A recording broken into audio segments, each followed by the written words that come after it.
Let me condense my feelings into a sort of credo.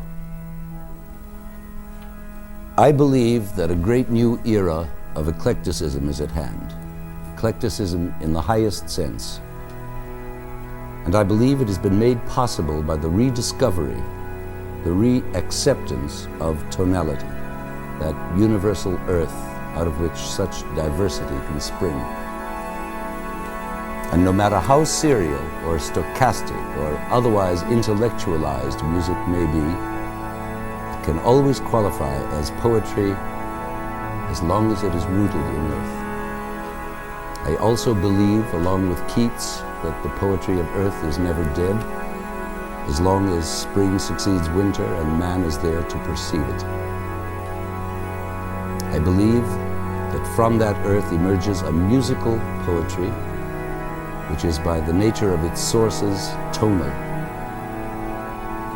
I believe that these sources cause to exist a phonology of music which evolves from the universal known as the harmonic series, and that there is an equally universal musical syntax which can be codified and structured in terms of symmetry and repetition,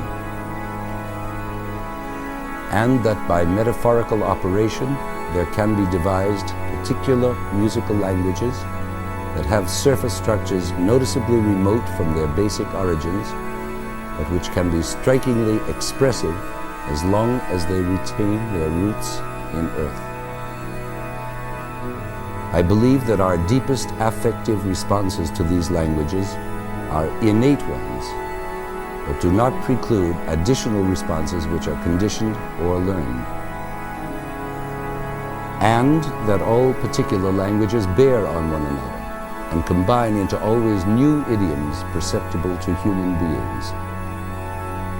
And that ultimately these idioms can all merge into a speech universal enough to be accessible to all mankind. And that the expressive distinctions among these idioms depend ultimately on the dignity and passion of the individual creative voice. And finally, I believe that all these things are true, and that Ives' unanswered question has an answer. I'm no longer quite sure what the question is, but I do know the answer, and the answer is yes. I leave you with that yes, and with my thanks and my warmest affection.